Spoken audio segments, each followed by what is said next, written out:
शाबाश सर, सबसे पहले जो है नए नए बच्चे लोग दिख रहे हैं सर, क्या कहना चाहेंगे सबसे पहले जब आपको अप्रोच किया इस वेब सीरीज के बारे में, क्या कहना चाहेंगे और किस किरदार में, वैसे पहले एपिसोड में तो आपकी झलकियां नहीं दिखी, लेकिन कौन से किरदार में आप दिखाई देने वाले हैं? सबसे पहले तो स्ट्रिंग एंटरटेनमेंट, अनुज, रीटा, सबको और एंजल स्पेशली सबको बहुत बहुत मुबारकबाद कि इतना अच्छा एपिसोड इन्होंने वेब सीरीज़ बनाया। वेरी वेल शॉट, परफॉर्मेंस बहुत अच्छी है और अपना नाम ताले तिला तिला नाम हाँ रूपेश, बहुत अच्छा काम किया सबने। एंजल ने भी बहुत अच्छा काम किया। It's very good. New commerce इतनी मेहनत करते हैं, इतना अच्छा काम करते हैं और मुझे बहुत अच्छा एपिसोड लगा। मैं एक इंस्पेक्टर बना हूँ इसके अंदर, जो कि लालची है, बहुत पैसे का लालच है। वैसे तो सबको है हमको, लेकिन उसको ज़रा ज़्यादा ही है तो वो ये एंजल के पास पैसे इन्वेस्ट करता है और फिर कैसे इन लोगों को ब्लैकमेल करता है, ऐसा कुछ है, थोड़ा सा नेगेटिव पॉजिटिव शेड का। और बहुत अच्छा लगा। शूटिंग हम लोगों ने आसाम में की। लोकेशंस जैसे आप देखे, बहुत अच्छी लोकेशंस हैं। एंजल की परफॉर्मेंस बहुत अच्छी है, वेरी टैलेंटेड गर्ल, बहुत अच्छी डांसर है। और सबसे बड़ी बात तो इंटरनेट सेंसेशन है ये बच्चे। 25 मिलियन, कितने मिलियन? 25 मिलियन फॉलोअर्स है इंस्टाग्राम पे। और उसके तेरे कितने ले? 14 मिलियन उसके फॉलोअर्स हैं। तो ये लोग इंटरनेट सेंसेशंस मतलब आ रहे हैं। और आजकल तो आप जानते हैं कि ये जो इन्फ्लुएंसर्स है इन लोगों का क्या भाव मिलता है भाई, बहुत बहुत भाव है वो लोग को, हाँ आजकल। तो all the best to the entire team and I am happy and proud to be a part of this project. Angel, आपसे जानना चाहूँगा कि कैसा एक्सपीरियंस रहा सबसे पहले तो ये किरदार करने का, और बहुत कॉन्फिडेंट लग रही है ऑन स्क्रीन आप। अगर कुछ बताएं कि क्या क्या प्रिपरेशन करनी पड़ी और किरदार के बारे में अगर कुछ बताएं। जी, थैंक यू सो मच पहले तो कॉम्प्लीमेंट के लिए, एंड थैंक यू आप सब आए, और आई होप आप सबको पहला एपिसोड बहुत पसंद आया हो। आज रिलीज़ हो चुका है मेरे यूट्यूब चैनल एंजल राइज 007 पर।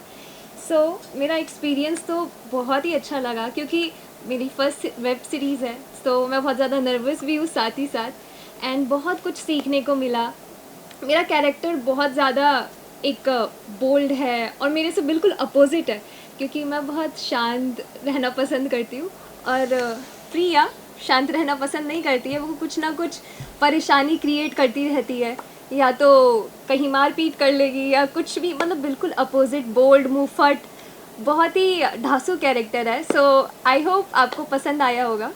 और क्या क्या प्रिपरेशन करनी पड़ी, क्या किसी किरदार को आपने देखा था ऐसे, और क्या क्या जी, तैयारियां की थी आपने? प्रिपरेशन ऐसे हुई कि सीरीज़ स्टार्ट होने से पहले 1 मंथ का पूरा हमारा वर्कशॉप था। सो विजय सर जो इस सीरीज़ में भी है, उन्होंने हमें वर्कशॉप कराई थी। सो उनके थ्रू हमने जितना भी सीखा और आपको देखने को मिलेगा। आई होप हमने जस्टिस किया हो और आप लोगों को पसंद आया हो। एज एन एक्टर कैसा एक्सपीरियंस रहा? शाबाश सर हैं और भी कई सारे एक्टर्स हैं फिल्म के अंदर, इतने बड़े बड़े एक्टर्स के साथ मुझे काम करने का मौका मिला, तो ये अपने आप में ही बहुत बड़ी बात है, एंड मैं बहुत ग्रेटफुल हूँ कि मुझे ऐसा एक्सपीरियंस मिला। शाबाश sir, ma'am, Supriya ma'am, and Vijay sir, and सभी बड़े बड़े एक्टर्स के साथ। मैं बहुत ज़्यादा नर्वस हो रही है, सॉरी, मुझे माफ़ करना। सो या, आई एम ग्रेटफुल। बहुत अच्छा लगा and it's a great, it's all team work. कोई जी, बड़ा जी, कोई जी। छोटा नहीं होता इस प्रोफेशन में। इस प्रोफेशन में सब बराबर हैं जो भी एक प्रोजेक्ट में काम कर रहे हैं। कोई किसी के पास एक्सपीरियंस ज़्यादा होता है, किसी के पास नहीं होता है, बड़ा छोटा कोई नहीं होता है। तो आप जिस तरह से आपने कॉन्फिडेंस से काम किया, I am very proud to see your work and I wish कि ये महीना भी बहुत अच्छा है and I wish you all the success and all the best to you for your future. Thank you sir, means a lot, means a शाबाश lot. Sir, जैसे हमने एंजल को देखा है, रुपेश को देखा है रील्स बनाते हुए, क्या ऑन सेट कुछ रील्स बनाई आपने? हाँ, हम लोग ने बनाई थी ना, एक क्या कितनी क्यों वायरल हो गई थी भाई। कुछ सिखाया रील्स के बारे में इन्होंने आप लोगों को? बहुत कुछ सिखाया लेकिन सीख नहीं पाए। हम लोग को नहीं समझता यार इंस्टाग्राम। हम लोग के जनरेशन को इतना नहीं मालूम है इंस्टाग्राम वगैरह, जो ये आजकल का जो ट्रेंडिंग वेंडिंग ये सब चक्कर है ना, थोड़ा बहुत टाइम लगेगा हम लोगों को। लेकिन ये लोग तो मास्टर्स हैं। हम लोगों का बहुत रील वायरल हुआ था जिसमें मैं भी डांस कर रहा, इसने मुझे भी डांस करवाया उसमें। एंजल, आपसे जानना चाहूँगा, आप रील्स भी बनाती है और अब जो है आप एक्ट कर रही है, क्या डिफरेंस महसूस किया एज एन एक्टर आपने, अगर उस बारे में कुछ शेयर करें? जी, मुझे बहुत, मतलब सीखने के लिए, इम्प्रूव करने के लिए बहुत कुछ मिला, क्योंकि रील्स में तो ऐसा होता है कि शॉर्ट चीज़ें होती हैं, तो उसमें बहुत कम टाइम में भी चीज़ें हो जाती है। बट जब हम इतना बड़ा प्रोजेक्ट करने जाते हैं, तो टाइम के साथ एफ़र्ट, सब कुछ, सबकी मेहनत, और सब साथ में ग्रुप में काम करते हैं, तो बहुत बड़ा एक्सपीरियंस था मेरे लिए, और मुझे सीखने के लिए एज एन एक्टर भी बहुत कुछ मिला। और अभी कितने एपिसोड रिलीज हो गए और बाकी के एपिसोड कब तक रिलीज होने वाले हैं वो भी आप? जी, अभी आप लोगों ने जैसे देख ही लिया है, फर्स्ट एपिसोड सीरीज़ का रिलीज़ हो चुका है, और बाकी के 5 एपिसोड हर हफ्ते में रिलीज़ होंगे। सो आज 29 मार्च है, आज फर्स्ट एपिसोड रिलीज़ हो चुका है। सो अगले हफ्ते सेम इसी डे को रिलीज़ होगा। अच्छा, एक एक एपिसोड हाँ एवरी जी। वीक रिलीज होगा। तो अब मैं सबसे गुजारिश करूंगा, सबसे पहले तो आप लोग यहाँ आए। आप लोग हमारे ऐसे स्तंभ हैं जिनके बिना कुछ चलती नहीं गाड़ी। तो आप लोग ज़रा इसको और पुश करो। यंगस्टर्स हैं, ये लोग मेहनत करके आगे आना चाहते हैं और आप लोगों का साथ रहेगा तो बहुत अच्छा रहेगा। एंड जो भी लोग देख रहे हैं उनसे गुजारिश करूंगा कि ये यूट्यूब चैनल पे एंजल राय 007। एंजल राय 007 पे ये एपिसोड रिलीज़ हुए हैं। घोटाला web series, fantastic web series, very entertaining. तो आप लोग सब सब्सक्राइब करें, लाइक करें, शेयर करें और एंजॉय करें। Thank you thank you so much. जय हिंद, जय महाराष्ट्र। एक एपिसोड देख लिया है, आप लोगों के किरदार के बारे में बताइए और क्या क्या तैयारियां करनी पड़ी, जैसे मैंने पहले भी पूछा था, अगर कुछ शेयर करना चाहें आप लोग किरदार के बारे में और किरदार की तैयारियों के बारे में। As far as I am concern, मैं तो माँ हूँ असल ज़िंदगी में भी और पर्दे पे भी, तो मुझे तो ख़ास तैयारी नहीं करनी पड़ी। मेरी रिहर्सल घर में होती रहती है, तो same thing I was doing there. And ये मेरे भाई के शैतान बेटे हैं, बहुत पिटे हैं मेरे से। सो आप बताओ। क्या कहना चाहोगे आप? किरदार बहुत ही फनी भी है और लोगों को ऑलरेडी आपने देखा होगा कि अच्छा रिस्पांस मिला है आपको। क्या कहना चाहेंगे, क्या क्या तैयारी करनी पड़ी और जो आपने डिक्शन यूज़ किया है तो क्या कहना चाहेंगे उसके बारे में? बस यही कहना चाहूँगा कि पहले जब कर रहा था तो वो बहुत नर्वस था, ऐसा लग रहा था कि कर पाऊँगा या नहीं, लेकिन फिर बाद में वहाँ पे गए शूट पे तो देखा, सीखा, एंजल को भी देख के सीखा, तो धीरे धीरे सब हो गया और अच्छे से हो गया। फिर पकड़ लिया धीरे धीरे कैरेक्टर, और जो बोलने का तरीका है तो पहले मुझे लगा कर पाऊँगा कि नहीं, लेकिन धीरे धीरे हो गया और ध्यान देने लगा थोड़ा। मैं बार बार प्रैक्टिस करता रहता था वही रिहर्सल, तो हो गया मेरे से। क्या डिफरेंस महसूस किया आपने? जैसे मैंने एंजल से भी पूछा था कि आप लोग रील्स बनाते हो और यहाँ पे तो एक्टिंग करना था आपको, और क्या क्या मतलब क्यों डिफिकल्टी आई, क्या क्या चैलेंजेस आए और क्या डिफरेंस महसूस किया आपने एज एन एक्टर? हाँ, वही है, एंजल ने जो बताया कि यहाँ पे तो कम सेकंड में हो जाता है, शॉर्ट वीडियो 15-20 सेकंड में हो जाता है, लेकिन जब पहले बड़ा काम करते हैं तो थोड़ा लगता है कि कैसे कर पाएंगे, वो भी पहली बार। तो मेरे लिए भी फर्स्ट टाइम था और डर सा भी लग रहा था कि कर पाऊँगा कि नहीं, लेकिन फिर बाद में हो गया बस। मैम आपसे जानना चाहूँगा कैसा एक्सपीरियंस रहा रुपेश के साथ, एंजल के साथ? बहुत अच्छा। इनफैक्ट ये कह रहे हैं हम नर्वस, तो मुझे तो कहीं ये लोग नर्वस लगे नहीं। आजकल वैसे भी कहते हैं कि बच्चे कहाँ पैदा होते हैं, बाप पैदा होते हैं। तो ये तो सब भाई बहुत ज़बरदस्त लोग हैं, सब ने बहुत ही बढ़िया काम किया है। एंड अभी जो फाइनल मैंने आज जो रिज़ल्ट देखा तो वेरी इम्प्रेस्ड, बहुत अच्छा। कहीं ये लग नहीं रहा कि ये नए हैं या ये पहली बार काम कर रहे हैं। बहुत बढ़िया काम किया है, आई एम वेरी इम्प्रेस्ड। मैम और आपके जो कैरेक्टर है लोग कनेक्ट करेंगे ऐसा ऐसा लगता है? हाँ, सब माओं का यही हाल है, ज़रूर कनेक्ट करेंगे। रुपेश आपसे जानना चाहूँगा कि मैम थे फिल्म के अंदर, शहबाज सर थे, उनसे क्या सीखा आपने एज एन एक्टर? मैम के साथ इतना ज़्यादा कुछ था नहीं मेरा, मतलब आगे इतना कुछ था नहीं वो शूट का टाइम, और शाहबाज सर के साथ भी कम ही था, लेकिन बहुत कुछ सीखने को मिला, किस अंदाज से करते वो बहुत सीखने को मिला, और मैम से भी बहुत सीखने को मिला कि कैसे करना चाहिए। तो आगे इनसे ही सीख के आगे का शूट फिर किया मैंने कि ये कैसे करते हैं सब। ऐसी कोई चीज़ है जो आप लाइफ में कैरी फॉरवर्ड करना चाहेंगे आगे काम करते हैं उसके अंदर? ऐसी कोई चीज़ है जो आपने सीखी हो जो आप आगे भी काम में यूज़ करना चाहेंगे? भाई कि अभी जो काम किया है वो लोगों को पसंद आए, और आगे भी यही करना चाहूँगा कि लोगों को पसंद आए, ऐसा कुछ करूँगा बस। मैम कुछ कहना चाहेंगे आप जो ऑडियंस देख रही है? All the very best. जैसे फर्स्ट एपिसोड रिलीज़ हो चुका है, I request everyone to watch and please share further, so that ये बच्चों का हौसला और बढ़े। वैसे तो ये लोग बड़े उस्ताद हैं भाई, एक के 55 लाख हैं 25 और इनके 25 मिलियन है, नहीं, मतलब एंजल के 25 मिलियन अच्छा मेरे कम है। अच्छा, तो 55 हो जाएंगे भाई। मेरे मुंह से 55 निकला है तो जल्दी हो जाएंगे, मेरे ख्याल इसी हफ्ते हो जाएंगे हैं। हाँ, वो मिलियन तो करोड़ों में हो गई ना बात। हाँ, तो हो जाएंगे अभी 2 करोड़ है। हाँ, तो भारत की जनसंख्या के आसपास हो जाएंगे। Thank you so much, thank you. चाहेंगे घोटाला के बारे में अगर कुछ बताएं, और आप लोग कौन से किरदार में हैं और क्या क्या तैयारी आप लोगों ने की है किरदार की? ये तो लीड कैरेक्टर में है इसमें। मैं मिनिस्टर का रोल प्ले कर रहा हूँ, नेगेटिव कैरेक्टर है और आखिरी एपिसोड में आता है। और अगर एक और सीज़न बनेगा तो वहाँ उसकी स्टोरी शुरू होगी, लेकिन इसमें आखिरी एपिसोड में आता है और है नेगेटिव कैरेक्टर। ओवरऑल तो माहौल अच्छा ही था वहाँ शूट करने का। बाकी आप इनसे पूछिए, लीड कर रहे हैं इसका। सो बेसिकली मेरा कैरेक्टर साहिल का है और इसमें मैं बेसिकली हमारी स्टोरी जो है बेसिकली जो हमारा एक MLM के अराउंड पूरी चलती है। और किस तरह से एंजल मतलब मुझसे मिलती है और किस तरह से हम साथ में मिलके काम करते हैं और स्टोरी को आगे बढ़ाते हैं और अच्छा लगता है। मतलब एक इंटरेस्टिंग चीज़ें होती हैं, फोल्ड आउट होती हैं।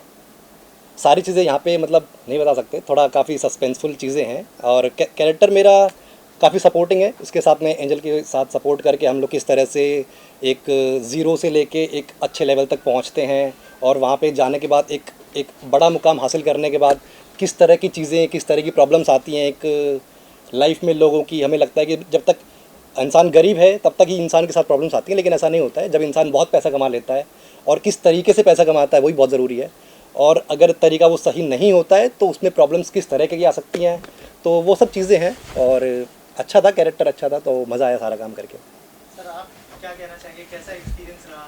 एक्सपीरियंस बहुत अच्छा था और एंजल ने बहुत अच्छा काम किया, बहुत बहुत टैलेंटेड है और एक्टर्स भी सब टैलेंटेड ही हैं इसमें, लेकिन एंजल के बारे में कहूँगा शी इज़ एक्सेलेंट। और माहौल ओवरऑल अच्छा ही था, सब कुछ अच्छा था, लोकेशन अच्छी थी, ग्रुप अच्छा था और मैंने तो सारे एपिसोड्स देखे हैं, तो मुझे तो ओवरऑल ये सीरियल अच्छी लगी है बहुत। कुछ कहना चाहेंगे फैंस से, क्यों देखनी चाहिए, क्या यूएसपी होगी इस शो की? बिल्कुल, आई थिंक जो ये सीरीज़ है ये बेसिकली ऑडियंस बहुत कनेक्ट करेगी इसके साथ में।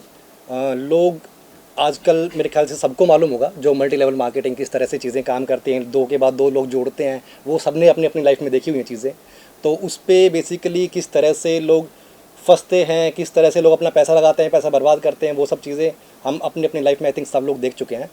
और किस तरह से चीज़ें इसमें भी वर्कआउट करेंगे और बहुत रिलेट कर पाएंगे आई थिंक लोग, और मज़ा आएगा आई थिंक लोगों को देखने में। और we just hope for the best. एक वर्ड में ये है कि इसका मॉरल ये रहेगा कि लालच बुरी बला है। हाँ, लालच बुरी वाला है।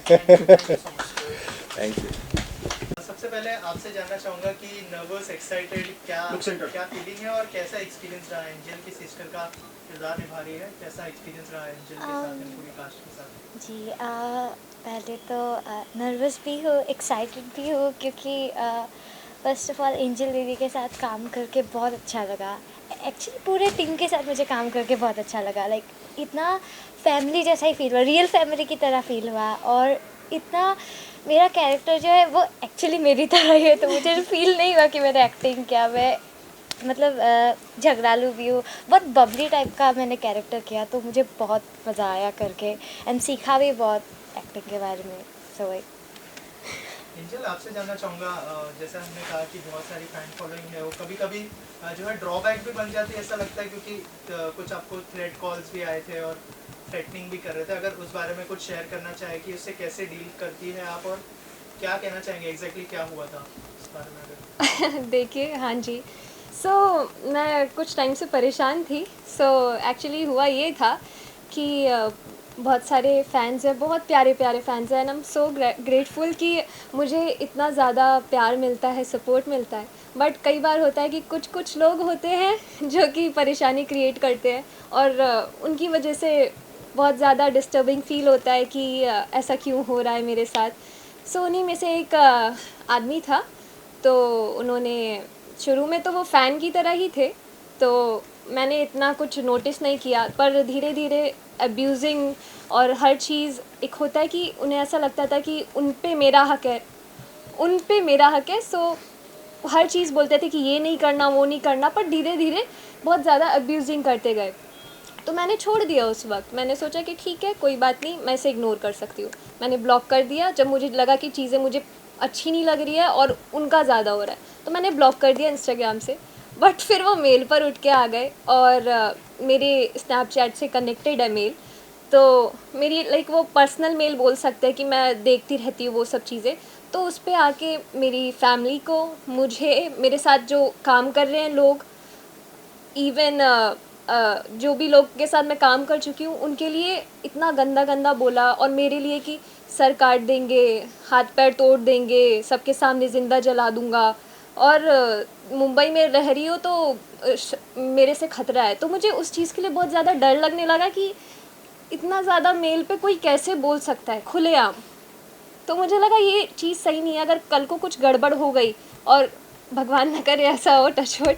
सो मैं कहाँ पर हूँ बोलते हुए कि अगर कल को कुछ ऐसा हो गया, बट होना नहीं चाहिए, तो मुझे सावधान रहना चाहिए कि एटलीस्ट मैंने एफआईआर करी थी, मैंने कंप्लेंट करवाई थी उस बंदे की, तो मुझे उस वक्त एक्शन लेना चाहिए था। ऐसा कल को रिग्रेट ना हो कि मैंने कुछ भी नहीं किया, मैंने उसे इग्नोर किया।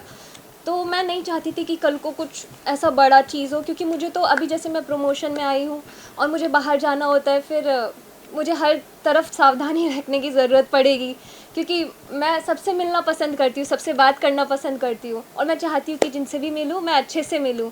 तो मैं मना भी नहीं कर सकती हूँ कि नहीं मैं आपसे नहीं मिलूँगी, या ऐसा नहीं होना चाहिए मेरे साथ। इसलिए मैंने एफआईआर कंप्लेन करी। पुलिस की तरफ से अब तक क्या एक्शन हुआ है, क्या उनको अरेस्ट किया है या नहीं किया है? जी, पुलिस की तरफ से वो अपना काम कर रही है। मैंने एफआईआर करवा दी है, अपनी गवाही दे दी है। कल मैं मजिस्ट्रेट ऑफिस में गई थी, प्रॉपर मेरी गवाही ली। मुझे बहुत वेट करना पड़ा, हालांकि मैं सुबह गई थी, शाम को गवाही हुई, और मेरी कल हालत भी ख़राब थी, मेरी तबीयत ख़राब थी बहुत ज़्यादा। सो मैंने तो अपनी तरफ से हर चीज़ करी। अब ये पुलिस के ऊपर है कि वो अपना काम करेंगे, एंड आई एम होपिंग कि वो पकड़ ले उस बंदे को, ताकि मुझे ऐसा डिस्टर्बिंग फील ना हो और ऐसा घबराने की ज़रूरत ना पड़े। राइट। ऑल्सो फैंस को कुछ मैसेज देना चाहेंगे कि कभी कभी जो उनका ज़्यादा प्यार भी बहुत मुश्किल क्रिएट कर लेता है एक स्टार के लिए, कुछ कहना चाहेंगे आप अपने फैंस को? जी देखिए, ज़्यादा प्यार तो कभी मुश्किल क्रिएट नहीं करता, पर अगर प्यार किसी को नुकसान पहुंचा रहा है, अगर आपका प्यार किसी को नुकसान पहुंचा रहा है, तो वो गलत चीज़ है। तो मैं सभी से यही चाहती हूँ कि देखिए, प्यार करिए, हमें प्यार दीजिए। मुझे बहुत अच्छा लगता है कि मुझे इतना प्यार मिलता है, मुझे खुद बहुत खुशी होती है, पर उस प्यार का गलत फ़ायदा ना उठाए और किसी को नुकसान ना पहुँचाए कि उसे घबराना पड़े या कहीं बाहर जाने पे सोचना पड़े। तो मैं यही चाहती हूँ कि अगर आपको सोशल मीडिया पे स्पेशली अगर आपको इस चीज़ की फ्रीडम मिल रखी है कि आप कुछ भी कमेंट कर सकते हैं, किसी को भी कुछ भी बोल सकते हैं, तो उसका गलत नुकसान ना उठाएं और खुशी खुशी रहिए, अच्छे से रहिए। मैं भी यही चाहती हूँ और यही होप करती हूँ। Thank you so much. Thank you.